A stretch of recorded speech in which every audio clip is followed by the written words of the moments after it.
اب دیکھیں نا شریعت نے ہمیں عمر بھی بتا دی، قربان ہے اتنی پیاری شریعت، اتنا پیارا دین اسلام ہمیں عمر کا بھی بتا رہے، اتنی عمر ہو تو یہ سکھاؤ، اتنی عمر ہو جائے تو اس طریقے سے اس کی عملی زندگی لے کے آؤ۔ تو فرمایا اکرموا اولادکم، اپنی اولاد کو عزت کے ساتھ پیش آؤ، ان کو عزت کے ساتھ پیش آنا بھی سکھاؤ، ان کو اچھے آداب سکھاؤ۔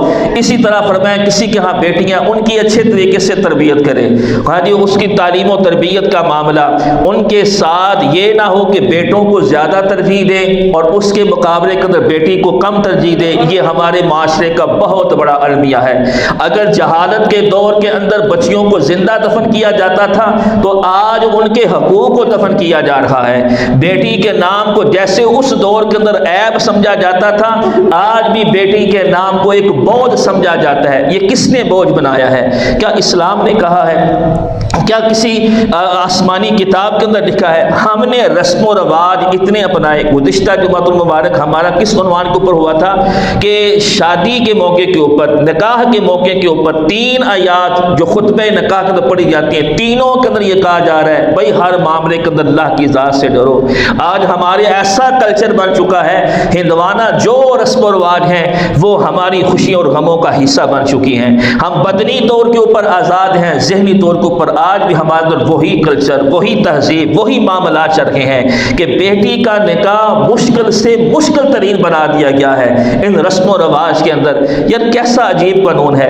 باپ اپنی بیٹی کی تربیت بھی کرتا ہے، ہاں جی اس کی نگہداشت بھی کرتا ہے، اس کی عزت کی حفاظت بھی کرتا ہے، ہاں جی پھر شریعت کے مطابق اس کا نکاح بھی کرتا ہے، اور پھر بھی اس کو ہی دبایا جاتا ہے کہ ہاں ہاں تم بیٹی والے ہو۔ بھئی یہ کس نے کہا ہے؟ یہ ایک ہندوانہ سوچ تھی، وہ کلچر تھا۔ تو آج نکاح کو مشکل سے مشکل ترین بنا دیا گیا ان رسومات کے اندر، ہاں جی ان جاہلانہ طور طریقوں نے ہمیں بہت دین سے دور کر دیا، ہمارے لیے بہت سارے مسائل کو بڑھا دیا۔ ہاں جی بیٹی والا جھک جاتا ہے اپنی بیٹی کی خاطر، اور دیکھو تو صحیح وہ تمہیں اپنا لخت جگر دے رہا ہے، اپنے بدن کا ٹکڑا تمہیں دے رہا ہے۔ ہاں جی تو یہ سوچو تو صحیح کہ اگر میں دوسرے کے ساتھ ایسا سلوک کر رہا ہوں تو کل میرے ساتھ بھی ایک ایسا معاملہ ہو سکتا ہے۔ جب اللہ نے اس بیٹی کو باعث رحمت بنایا ہے تو تم خامخواہ اپنے لیے کیوں اس رحمت کو زحمت کی جگہ بنا رہے ہو؟ تو فرمایا بیٹی باعث رحمت ہے۔ کتنی پیاری حدیث ہے، میرے پیغمبر علیہ السلام نے کیا فرمایا؟ جس کے ہاں بیٹی ہو اچھے طریقے سے تربیت کرے، اس کی دنیاوی طور کے اوپر بھی تربیت، روحانی طور کے اوپر بھی، نماز سکھانا، ہاں جی اس کے علاوہ دوسرے مسائل اس کو دین کے بارے میں سمجھانا، اپنی اولاد کا اصل فیوچر، خدا کی قسم اصل فیوچر۔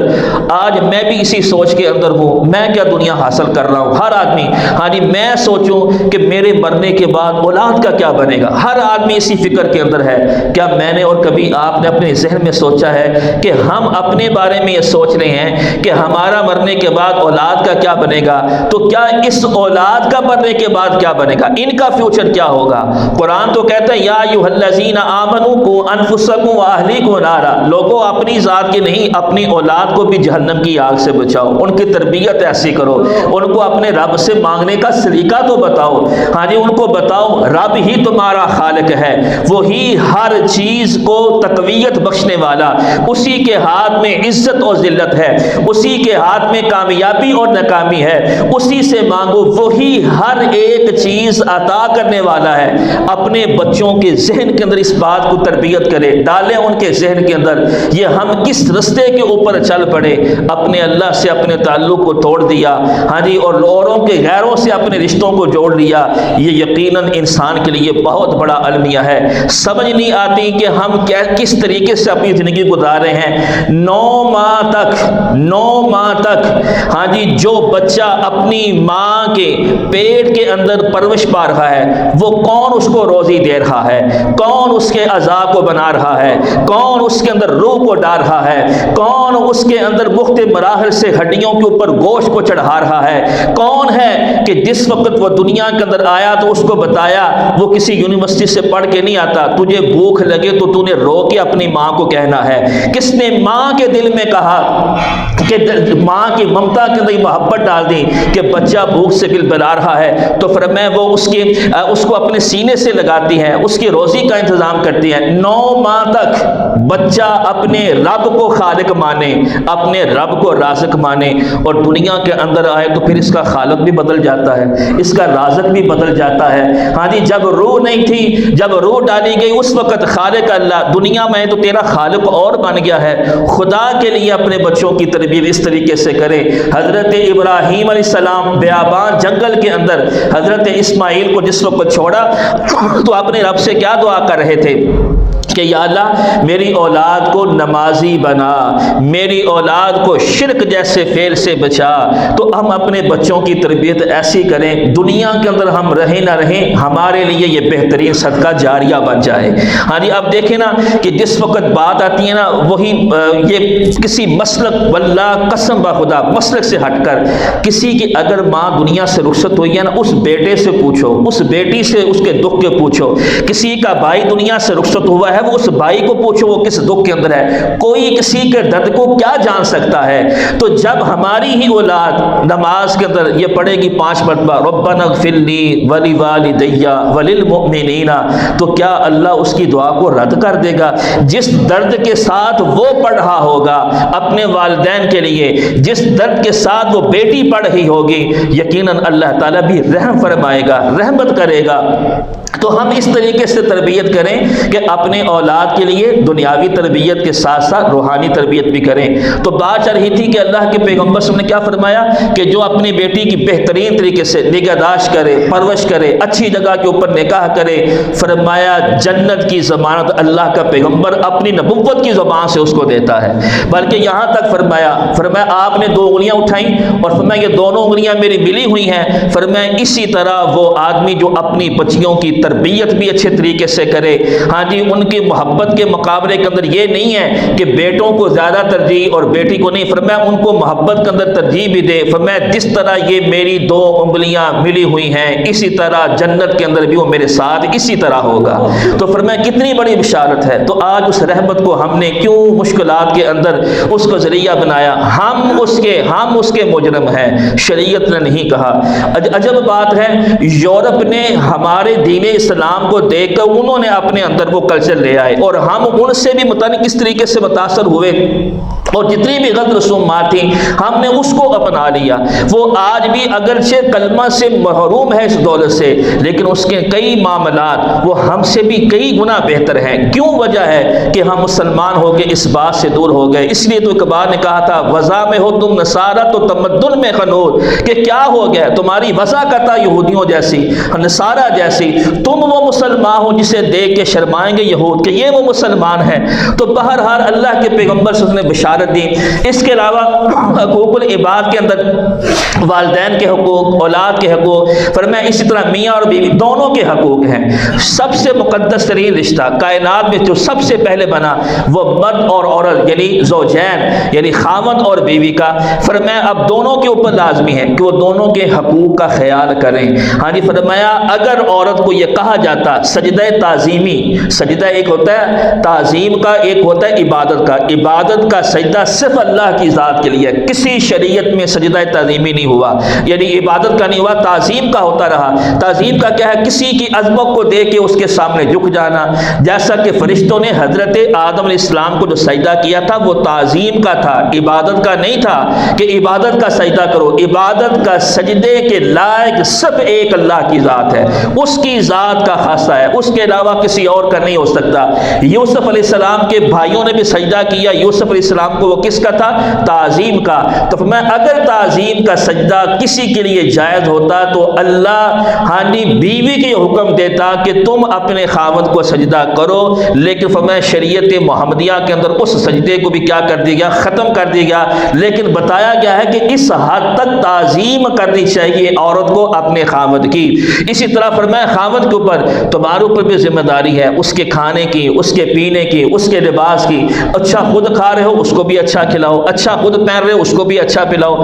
اب فرمایا کتنا مقدس رشتہ ہے کہ ہم سمجھتے ہیں کہ یہ زوجین کا رشتہ ہے، ہاں جی، جب یہ اپنے گھر کے اندر ہو تو ان کی محبت نہیں ہونی چاہیے، ان کا تعلق دور ہو جانا چاہیے، حالانکہ حدیث کا مفہوم ہے۔ فرمایا مرد دن بھر کے کام کاج کر کے گھر میں داخل ہوتا ہے، اس کی نظر پہلے اپنی بیوی کے اوپر پڑتی ہے، وہ محبت کی نگاہ سے اس کو دیکھتا ہے، وہ بھی کہتی ہے کہ تیرا آنا میرے لیے باعث رحمت، وہ بھی محبت کی نگاہ سے اسے دیکھتی ہے، تو فرمایا اللہ تعالیٰ ان دونوں کو رحمت کی نگاہ سے دیکھتا ہے کہ جنہوں نے اس حدیث کے اوپر عمل کرتے ہوئے محبت کی نگاہ سے۔ کیسی شریعت خوبصورت ہے جو ہمیں ہر طریقہ ہر طور بتا رہی ہے۔ اس طرف ہمارے حقوق العباد کے اندر والدین کے حقوق، اولاد کے حقوق، اسی طرح فرمایا گیا کہ میاں بیوی کے حقوق، اس طرح پیارے پیغمبر صلی اللہ علیہ وسلم نے کیا فرمایا، جو چھوٹوں کے اوپر شفقت نہ کرے، جو ہمارے بڑوں کا ادب و احترام نہ کرے، جو علماء کے ساتھ اکرام کے ساتھ پیش نہ آئے، ان کی عزت و احترام کے ساتھ پیش نہ آئے،